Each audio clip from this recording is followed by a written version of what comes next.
Lucía Suárez, no quise hacerte daño, pero tú también lo sabes. La distancia entre nosotros es cada vez mayor. No levanté la cabeza.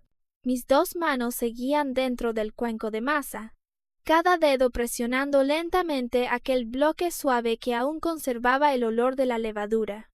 La pequeña cocina estaba tan silenciosa que podía oír claramente cada tic-tac del reloj de pared. Diego Luque estaba de pie detrás de mí, con una voz cansada e impaciente. Trabajo en Iberia Capital Gestión. Gano casi 200.000 euros al año. ¿Y tú? Cada mes dices que solo ganas poco más de 1.000 euros con la panadería. Cuando mis compañeros se reúnen, todos llevan a sus familias vestidas de forma impecable, mientras tú apareces con el delantal lleno de harina. La última vez, cuando la esposa de Javier Chacón te preguntó a qué te dedicabas, dijiste que tenías una panadería. Detuve las manos por un instante y pregunté en voz muy baja, ¿qué tiene de malo tener una panadería? Diego respiró hondo, como si me hubiera estado soportando durante demasiado tiempo. Ya basta. Hablar de esto ya no tiene sentido. Mañana por la mañana vamos al registro civil, ¿de acuerdo? Seguí amasando. De acuerdo. Fue solo una palabra, pero pareció dejar a Diego aturdido. Se quedó detrás de mí durante mucho tiempo, quizá esperando que llorara, que le exigiera explicaciones, que lo retuviera como él había imaginado, pero no hice nada. Al final, se dio la vuelta y salió de la cocina. A las 9 de la mañana siguiente, llegué a la puerta del registro civil. Diego llegó conduciendo un Porsche Cayenne negro. Yo llegué en bicicleta pública, con el cesto delantero aún impregnado del olor del pan recién horneado aquella mañana. Durante el trámite, Ana Álvarez, sentada detrás del mostrador, nos miró por encima de sus finas gafas, con una voz tranquila y estrictamente procedimental. ¿Ambas partes confirman que se divorcian de manera voluntaria? Confirmo. Diego y yo respondimos casi al mismo tiempo. El certificado de matrimonio fue sustituido por el certificado de divorcio. Todo el proceso no duró ni 40 minutos. 3 años de matrimonio resultaron terminar tan ligeros como una bolsa de papel vacía para pan. Al salir del registro civil, el sol de Madrid era precioso. La luz cubría el pavimento de piedra, los árboles y el cristal del Porsche de Diego, fría y limpia. Él sacó el teléfono delante de mí, abrió WhatsApp y eliminó mi contacto. Abrió la agenda y bloqueó mi número. Abrió Instagram y dejó de seguirme. Una serie de movimientos tan ordenados que no mostraban la menor vacilación. Al terminar, Diego guardó el teléfono en el bolsillo de su traje y me miró como si acabara de dejar atrás un objeto viejo que ya no necesitaba. De ahora en adelante, cada uno por su camino. No vuelvas a contactarme. Asentí. Él subió al coche. El motor del Porsche sonó grave. El vehículo salió del aparcamiento y se incorporó al tráfico matutino de Madrid. Me quedé allí, mirándolo durante 3 segundos. Después, me di la vuelta y caminé en la dirección opuesta. No volví al apartamento que una vez llamé hogar. Ese lugar ya no me pertenecía, y tampoco quedaba allí nada que valiera la pena recuperar. Fui a la panadería. Panadería El Sabor de Lucía. Estaba en el callejón de San Miguel, una callejuela del casco antiguo de Madrid. La fachada del local apenas medía unos 15 metros cuadrados. El letrero era viejo y la letra manuscrita tan sencilla que muchos transeúntes ni siquiera reparaban en él. Pero allí fue donde empecé todo. Empujé la puerta y entré. La tanda de pan de molde que había dejado programada la noche anterior acababa de salir del horno, y el aroma cálido del trigo llenó de inmediato la pequeña estancia. Me cambié el delantal, me lavé las manos y volví a la masa que esperaba fermentar. El teléfono sonó. Era Marta Vega. ¿Ya firmaste? Ya firmé. ¿Qué condiciones te puso? El apartamento y el coche son de él. Los ahorros se dividen a la mitad. Al otro lado hubo unos segundos de silencio. Lucía, ¿la harina te dejó atontada? Los bienes que están a tu nombre no tienen nada que ver con él.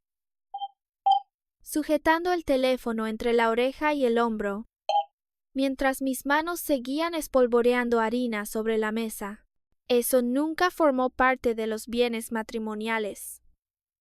Marta suspiró muy suavemente. Entonces, ¿cuándo piensas irte de Madrid? Mañana. ¿Tan rápido? Miré cómo la masa se volvía cada vez más lisa bajo mis palmas, y sonreí apenas. Esto se alargó 3 años. Ya no puede considerarse rápido.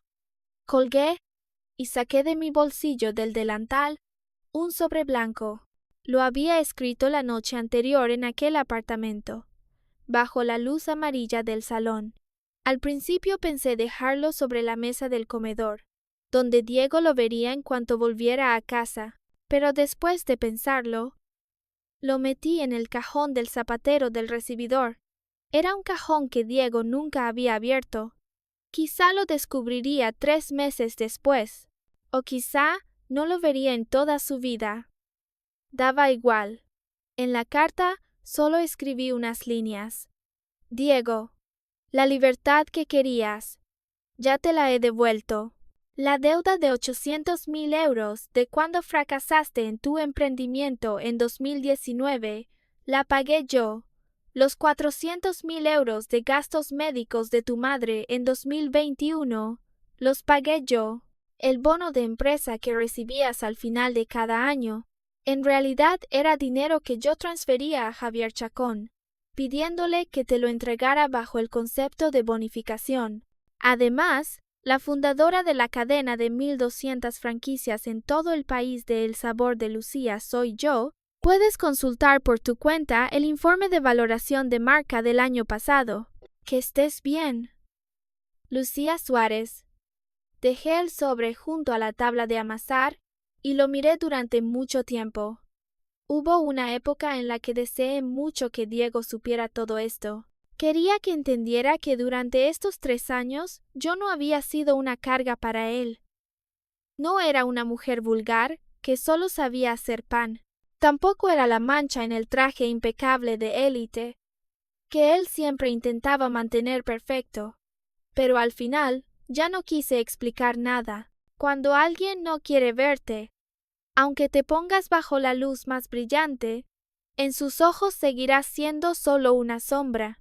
Doblé la carta y la guardé en una bolsa de tela. La masa frente a mí ya había fermentado lo suficiente. Me incliné y presioné suavemente con un dedo en el centro. La hendidura volvió lentamente a su forma, suave, silenciosa, justo como yo quería. Al otro lado del cristal, el sol resbalaba por la pequeña calle. Madrid seguía siendo tan ruidosa como todos los días. Coches, pasos, vendedores llamándose unos a otros desde el inicio de la calle. Y yo, de pie en mi panadería de 15 metros cuadrados, sentí por primera vez en 3 años que mi pecho se aligeraba de verdad. Diego quería libertad. Se la había devuelto, pero desde aquel instante, el precio más caro ya no lo pagaría yo. Esa noche, Diego Luque no volvió directamente a casa. Después de salir del registro civil, condujo hasta el restaurante Mirador del Prado, donde Valeria Prieto ya había reservado una mesa. El restaurante estaba en una calle iluminada, con altos ventanales, manteles blancos impecables, y el sonido elegante de cuchillos y tenedores rozando platos de porcelana. Era el tipo de lugar que a Diego siempre le gustaba. Limpio, caro, lo bastante privado para hablar y lo bastante llamativo para que los demás vieran a qué clase social pertenecía. Valeria estaba sentada junto a la ventana del segundo piso. Llevaba un vestido de oficina color vino tinto, el cabello ondulado y brillante, y frente a ella había una copa de vino de la que apenas había bebido un sorbo. Al ver acercarse a Diego, arqueó una ceja. ¿Ya está todo resuelto? Diego apartó la silla y se sentó, desabrochándose el botón del traje, con una expresión mucho más aliviada que por la mañana. Ya está. ¿Ella no montó un escándalo? No. Diego tomó el vaso de agua de la mesa y bebió un sorbo. Fue más sencillo de lo que pensé. No peleó por nada. Valeria sonrió suavemente, con una pizca de desprecio. Es lógico. ¿Qué podría disputar alguien que tiene una pequeña panadería? Diego, deberías haber tomado esta decisión hace mucho tiempo. Diego no la contradijo. En ese momento quizá de verdad pensaba lo mismo. Durante estos 3 años, siempre sintió que un matrimonio desigual lo arrastraba hacia atrás. Él creía que estaba ascendiendo, mientras yo seguía detenida en aquella pequeña tienda del callejón de San Miguel, amasando y horneando cada día, con el delantal cubierto de harina. Creía que divorciarse de mí era el primer paso para que su vida volviera al camino correcto. Cuando se fue, estaba demasiado tranquila. No lloró ni preguntó nada más. Valeria dejó la copa. ¿Y eso no es bueno? Menos problemas. Ya tienes tu libertad. No te busques cosas en las que pensar. Diego asintió. Pablo Ramos se acercó a tomar el pedido, y el tema sobre mí quedó rápidamente atrás entre el sonido de cubiertos y la lista de vinos. Diego pidió como de costumbre, mientras Valeria hablaba de un nuevo proyecto de inversión en la empresa. Usaba términos financieros afilados, una sonrisa segura y una mirada que parecía saber siempre cuánto valía. Diego la observó y se convenció aún más de que aquella era la mujer que debía estar a su lado. Una joven directora de inversiones, hermosa, con estudios, buenos ingresos, bien vestida, sociable, capaz de sentarse con él en restaurantes elegantes sin hacerlo perder prestigio. En cambio yo, según su manera de pensar, solo servía para estar detrás de un mostrador de pan. Después de cenar, Diego volvió al apartamento. Al abrir la puerta, el salón seguía tan silencioso como siempre, pero mis cosas ya no estaban allí. La mitad del armario estaba vacía. En el lavabo solo quedaba su cepillo de dientes, y las zapatillas de lona que siempre olían a harina también habían desaparecido del zapatero. El apartamento estaba tan limpio que parecía que yo jamás hubiera existido. Diego permaneció mucho tiempo de pie en medio del salón. Luego encendió la televisión, cambió a un canal financiero, se sentó en el sofá y empezó a revisar el móvil. Se dijo a sí mismo que aquella era exactamente la tranquilidad que quería. Ya no habría ruido de la amasadora al amanecer, ni olor a pan recién horneado pegado a su abrigo, ni una esposa que le diera vergüenza presentar ante sus compañeros. Todo debería haberse vuelto perfecto. A la mañana siguiente, Diego fue a trabajar como de costumbre. El edificio de Iberia Capital Gestión estaba en pleno distrito financiero de Madrid, con una fachada de cristal que reflejaba el frío cielo azul. Diego entró en el vestíbulo con el traje perfectamente planchado, pero apenas llegó a la puerta de la empresa, Marcos Varela corrió hacia él con el rostro tenso. Diego, esta mañana llamó un cliente. Dijo que quiere terminar la colaboración con nosotros. Diego frunció el ceño. ¿Qué cliente? Marcos bajó la voz. El sabor de Lucía. Los pasos de Diego se detuvieron. Por supuesto que conocía ese nombre.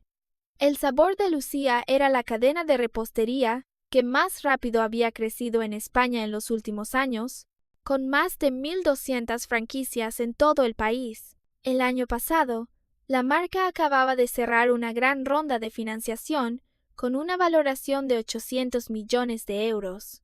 A finales del año anterior, Iberia Capital Gestión había logrado con mucho esfuerzo conseguir de ellos un contrato de gestión financiera valorado en 30 millones de euros. Para el equipo de Diego, aquello había sido un logro del que podía enorgullecerse durante mucho tiempo.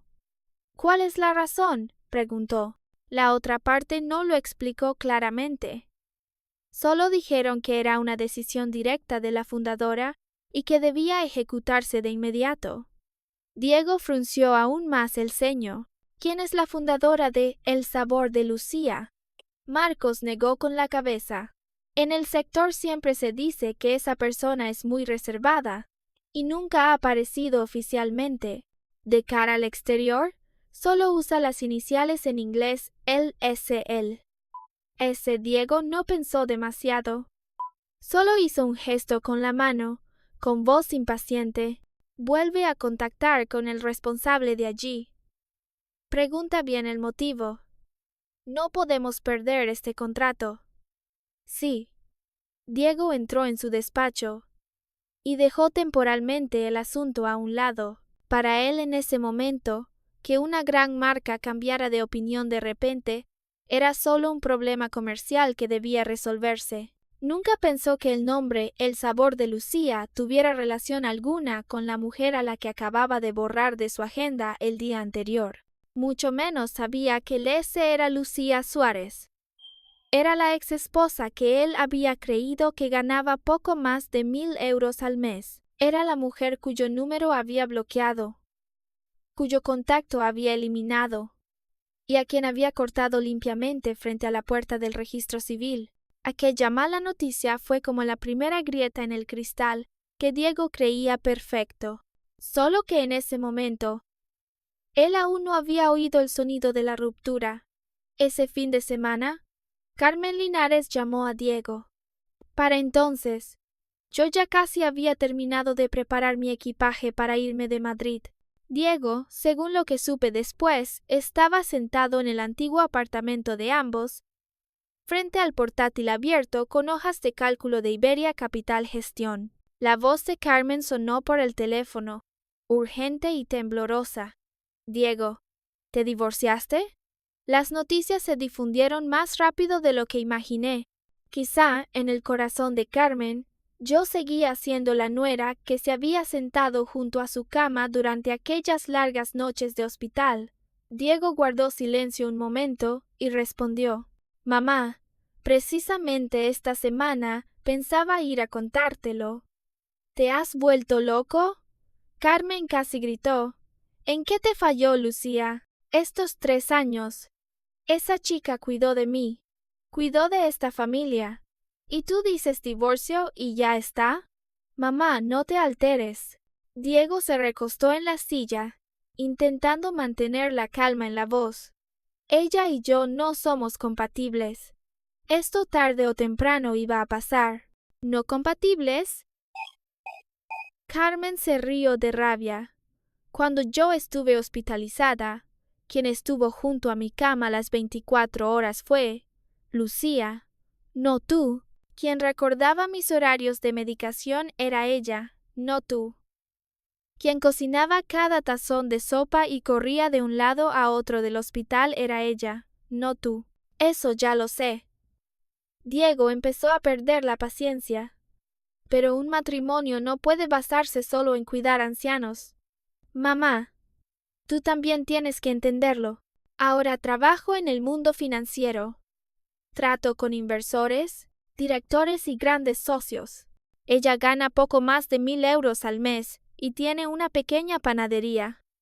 Cuando la llevo a algún sitio y le preguntan a qué se dedica, dice que vende pan. ¿Sabes cómo se siente eso? Cállate la boca. La voz de Carmen fue tan cortante que Diego se quedó paralizado. ¿Olvidaste que en 2019, cuando fracasaste en tu emprendimiento y debías 800.000 euros? ¿Quién te ayudó a pagarlos? ¿Creíste que ese dinero era una pequeña parte de los ahorros que dejó tu padre? Te digo algo. Ese dinero ella se detuvo de repente. Diego se incorporó de inmediato. ¿Fue qué? Al otro lado hubo un largo silencio. Al final, Carmen solo dijo, nada. En resumen, recuerda bien esto. Le debes mucho a Lucía. La llamada se cortó. Diego permaneció sentado e inmóvil frente al escritorio. En su interior, empezó a surgir una sensación extraña, como si algo enterrado bajo el polvo hubiera mostrado de pronto una esquina afilada. Aquellos 800.000 euros de ese año. Él siempre creyó que eran los ahorros que Antonio Luque había dejado tras morir. Nunca preguntó demasiado, porque en ese momento estaba borracho, derrotado, humillado, y solo quería esconderse de todos los números que le daban dolor de cabeza. Joe, en cambio, durante el día lo cuidaba y por la noche volvía a la panadería. Él pensaba que yo solo estaba intentando mantener un pequeño negocio para sostenerme. No sabía que yo había usado los primeros ahorros acumulados de El sabor de Lucía para tapar el agujero más grande de su vida. Pero Diego todavía no pensó más a fondo. Unos días después, Valeria Prieto se mudó al apartamento. Llegó con 2 maletas grandes, perfume caro y la confianza de alguien que creía con certeza que ella era la verdadera dueña digna de ese lugar. Cambió las cortinas, reemplazó las fundas del sofá, reorganizó la vajilla e incluso se quejó de la cocina que yo había usado durante 3 años. ¿Quién diseñó esta cocina? La circulación es horrible. Valeria abrió una puerta del armario. Dentro aún quedaban algunos tarros de mermelada que yo había hecho. Había mermelada de naranja, de fresa y un tarro de arándanos con una etiqueta escrita a mano. Mermelada de arándanos. 15/3/2024. Consumir en 3 meses. Para Diego. Valeria lo tomó, miró aquella frase y lo tiró directamente a la basura. ¿Tiramos estas cosas? Diego solo echó un vistazo. Tíralas. El sonido del cristal golpeando el fondo del cubo fue muy opaco. Si hubiera sido antes, quizá me habría dolido, pero para entonces yo ya no estaba allí. Mientras limpiaba la mesa, Valeria preguntó, ¿qué pasó con ese cliente tuyo? El sabor de Lucía. ¿Lograste recuperarlo? No. Diego se quitó la corbata y la tiró sobre el sofá. Su postura es muy firme. Los 30 millones de euros ya se retiraron. ¿Motivo? Siguen diciendo que fue decisión personal de la fundadora. No explican nada. Valeria frunció el ceño. Esa forma de trabajar es demasiado caprichosa. Pero al fin y al cabo, ¿qué visión puede tener alguien que hace pan? Diego no respondió. Por alguna razón, la expresión alguien que hace pan le clavó algo en el pecho. Quizá porque en ese instante recordó mis manos llenas de harina, el delantal beige, la forma en que estaba de pie en la cocina preguntándole suavemente, ¿qué tiene de malo tener una panadería? Esa noche, Diego no pudo dormir. Valeria dormía profundamente a su lado. Él, mirando al techo, recordó de pronto que durante 3 años yo siempre me levantaba a las 4 de la mañana. La panadería abría a las 6. A las 5, yo ya tenía que estar allí para preparar la masa, el horno, las bandejas y los primeros pedidos. 3 años. Casi todos los días igual. Y aún así, Diego nunca se despertó una sola vez por mí. Solo sabía quejarse de que el olor a pan horneado se pegaba a su abrigo. El lunes por la mañana, las cosas empezaron realmente a descontrolarse. En la sala de juntas de Iberia Capital Gestión, Javier Chacón dejó con fuerza un expediente sobre la mesa, con el rostro sombrío. La reacción en cadena por la retirada de capital del sabor de Lucía ya ha llegado. 2 marcas vinculadas a ellos, Trigo y Miga y Fermento del Tiempo, también han solicitado terminar la colaboración. Toda la sala quedó en silencio. Javier miró directamente a Diego. En total, 80 millones de euros. Estos 3 clientes estaban bajo tu responsabilidad. Diego, ¿a quién demonios has ofendido? Diego se puso de pie de golpe. No he ofendido a nadie. Ni siquiera he conocido a la fundadora de El Sabor de Lucía. Entonces, ¿por qué señalaron específicamente que ya no colaborarían con tu equipo? Diego no pudo responder. Después de la reunión, Valeria lo detuvo en el pasillo. ¿Estás seguro de que nunca ofendiste a nadie de El Sabor de Lucía? Estoy seguro. Valeria lo miró y de pronto preguntó: ¿La panadería de tu ex esposa no se llamaba también El Sabor de Lucía? Diego se quedó aturdido. Sí, se llama igual, pero la suya es solo una pequeña tienda de 15 metros cuadrados en un callejón. No puede ser lo mismo que esa cadena. ¿Estás seguro? Por supuesto. Una persona que solo gana poco más de 1.000 euros al mes como ella, ¿cómo podría? Se detuvo a mitad de la frase. L.S. Lucía Suárez. El Sabor de Lucía. La panadería de 15 metros cuadrados. Una grieta helada recorrió la espalda de Diego.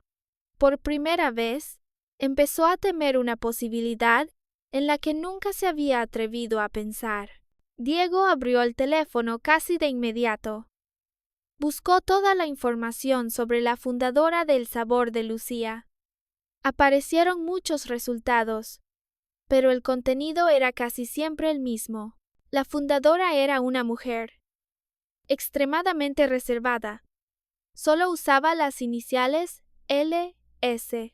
Había empezado desde una pequeña panadería de 15 metros cuadrados en un viejo callejón de Madrid y, tras 5 años, la había convertido en una cadena de 1.200 tiendas por todo el país. 15 metros cuadrados. Un viejo callejón de Madrid. L.S. Lucía Suárez. Diego miró fijamente la pantalla y su mano empezó a temblar. Entró en la página oficial de la marca. En la sección Historia de la marca, la primera foto que apareció fue la fachada de una pequeña panadería con un letrero manuscrito. Panadería El Sabor de Lucía. Era mi panadería. Era el lugar donde él se había detenido incontables veces al inicio del callejón para recogerme. Pero nunca había entrado de verdad a mirar con atención. El teléfono se le deslizó de la mano y cayó al suelo. Una larga grieta cruzó la pantalla. Valeria le preguntó algo a su lado, pero él no la oyó. En su cabeza solo se repetía una pregunta una y otra vez. ¿Lucía no era solo alguien que tenía una pequeña panadería?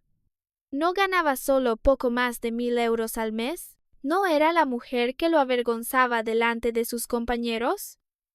Diego salió corriendo de la empresa como un loco. Condujo de vuelta al apartamento, abrió todos los cajones, todas las puertas de los armarios, buscando cualquier cosa que yo hubiera dejado. Pero Valeria lo había limpiado todo demasiado bien. Mi ropa ya no estaba, las zapatillas de lona ya no estaban, y los tarros de mermelada también habían sido tirados. Al final, recordó el zapatero del recibidor. Ese cajón él nunca lo había abierto. Diego se arrodilló y tiró de él con fuerza. Dentro solo había un sobre blanco. En el frente del sobre había 2 palabras. Diego. Lo rasgó y sacó la hoja del interior. Mi letra era muy tranquila. Cada línea breve como si estuviera anotando una receta de pan. Diego. La libertad que querías. Ya te la he devuelto. La deuda de 800.000 euros de cuando fracasaste en tu emprendimiento en 2019, la pagué yo. Los 400.000 euros de gastos médicos de tu madre en 2021 Los pagué yo. El bono de empresa que recibías al final de cada año, en realidad era dinero que yo transfería a Javier Chacón, pidiéndole que te lo entregara bajo el concepto de bonificación. Además, la fundadora de la cadena de 1,200 franquicias en todo el país de El Sabor de Lucía soy yo. Puedes consultar por tu cuenta el informe de valoración de marca del año pasado. Que estés bien. Lucía Suárez. La hoja cayó de la mano de Diego. Él permaneció inmóvil en la entrada, con el rostro pálido. Todo el orgullo al que se había aferrado parecía haber sido desgarrado en apenas unos segundos. 800 millones de euros. La mujer que vendía pan y a quien él había despreciado durante 3 años era, en realidad, la fundadora de una marca valorada en 800 millones de euros. La persona cuyo número había bloqueado, cuyo contacto había eliminado, y a quien había dicho con frialdad que nunca volviera a comunicarse con él, era alguien a quien muchos inversores de fuera ni siquiera podían conocer fácilmente. Y él, durante esos 3 años, no solo no me vio, sino que vivió bajo mi protección. Yo había pagado la deuda más grande de su vida. Yo había salvado a su madre durante los días más graves de su enfermedad. Yo había protegido su autoestima transfiriendo dinero a Javier Chacón para que él creyera que aquella bonificación se debía a su propia capacidad. Diego se dobló, apoyando ambas manos sobre las rodillas. El estómago se le revolvía en oleadas, pero no pudo vomitar nada, quizá porque lo que le dolía no estaba en el estómago, sino en un lugar mucho más profundo. Valeria salió del dormitorio. Diego, ¿qué te pasa? Él no respondió. Ella vio la hoja en el suelo y se inclinó para recogerla. Después de leer solo unas líneas, el rostro de Valeria cambió. La arrogancia desapareció de su cara, sustituida por asombro e incredulidad. ¿Esto es verdad? Diego siguió en silencio. No puede ser, Valeria murmuró. Ella siempre llevaba delantal, zapatos de lona, el cuerpo lleno de olor a harina. ¿Cómo podría ser la fundadora de El Sabor de Lucía? Basta. La voz de Diego estaba ronca. Valeria se detuvo. Diego cerró los ojos. Por primera vez, ya no soportó escuchar a otra persona hablar de mí con aquel tono despectivo. Pero lo irónico era que durante 3 años él mismo había hablado así, pensado así, mirado así. Abrió el teléfono, desbloqueó apresuradamente mi número y llamó. El número al que llama no se encuentra disponible. Llamó otra vez. Seguía siendo aquella voz fría. Abrió WhatsApp y buscó mi nombre. No había resultados. Abrió Instagram e intentó encontrar mi cuenta. No quedaba nada. Yo había cambiado de número, eliminado contactos y salido de su mundo tan limpiamente como él me había borrado de su teléfono frente a la puerta del registro civil. Diego apoyó la espalda contra la pared y se deslizó lentamente hasta el suelo. Durante 3 años de matrimonio, siempre creyó que era él quien me había dado una vida mejor. Pero en ese instante, por fin entendió. La persona sostenida, protegida, y a quien se le había salvado la dignidad en silencio, había sido él desde el principio hasta el final, y él mismo me había empujado fuera de aquella puerta. Cuando Diego se desplomó frente al recibidor del antiguo apartamento, yo estaba en el aeropuerto Adolfo Suárez Madrid-Barajas. Llevaba una maleta pequeña de 20 pulgadas, una camiseta blanca, vaqueros y mis conocidas zapatillas de lona. Tenía el pelo recogido en una coleta sencilla. No llevaba joyas caras, ni tampoco la apariencia de alguien que acababa de salir de un matrimonio de 3 años. Marta Vega me había llevado al aeropuerto en coche. Ella se apoyó contra la puerta del coche y me miró como si aún quisiera aconsejarme por última vez. ¿De verdad no vas a pensarlo otra vez? Tu carrera en Madrid está en pleno ascenso. Ya dejé los asuntos de la empresa en manos del equipo. Solo voy a quedarme un tiempo en la sucursal de Barcelona. Estás evitando a Diego. Levanté el asa de la maleta y la miré con calma. ¿Qué voy a evitar? Solo no quiero respirar el mismo aire que él en la misma ciudad. Marta suspiró. Tarde o temprano, él sabrá la verdad. ¿Y qué si la sabe? Sonreí suavemente. El divorcio ya está firmado. Los bienes ya están claramente divididos. Lo suyo le pertenece a él, lo mío me pertenece a mí. ¿No lo odias? Guardé silencio unos segundos. No. ¿Por qué? Odiar a alguien consume demasiada energía. Prefiero dedicar ese tiempo a investigar 2 nuevas recetas de pan. Marta me miró durante mucho tiempo, y al final solo dijo: Lucía, mereces a alguien mejor. Le hice un gesto con la mano y entré en la Terminal 4. No miré atrás. Antes de subir al avión, publiqué una foto en mi Instagram personal. No había ninguna palabra, solo la pista del aeropuerto, con el sol iluminando el ala del avión hasta hacerla deslumbrante. Diego ya no estaba en mi lista de contactos. Él jamás podría ver aquella foto. Las 2:15 de la tarde. Mis 3 años de matrimonio se cerraron oficialmente, y los nuevos días comenzaron a 30.000 pies de altura. Más tarde, escuché a Isabel Torres contar que Diego tardó 3 días en confirmar toda la verdad. Intentó por todos los medios contactar con el departamento legal de El Sabor de Lucía. Isabel era mi amiga de la universidad y también la directora jurídica de la empresa. Cuando Diego finalmente logró comunicarse con ella, Isabel solo respondió una frase. La directora general Lucía ha dicho que no es conveniente responder asuntos personales. Si tiene necesidades comerciales, por favor contacte con el departamento de marca. Directora general Lucía. Una forma de llamarme muy normal dentro de la empresa. Pero para Diego fue como el último cuchillo que cortó sus ilusiones. Entró en el sistema del registro mercantil para consultar la información de El Sabor de Lucía Alimentación S. L. Representante legal, Lucía Suárez. Capital social, 50 millones de euros. Fecha de constitución, octubre de 2019.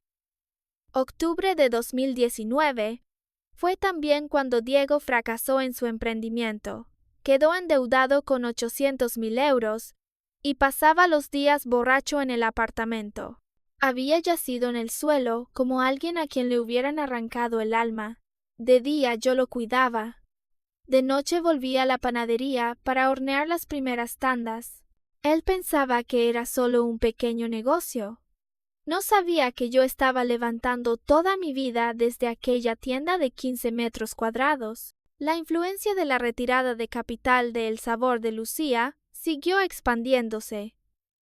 En el sector empezó a circular el rumor de que si Diego ni siquiera podía retener a una marca líder como la nuestra, entonces su capacidad de gestión tenía problemas. En una semana perdió otros 2 clientes.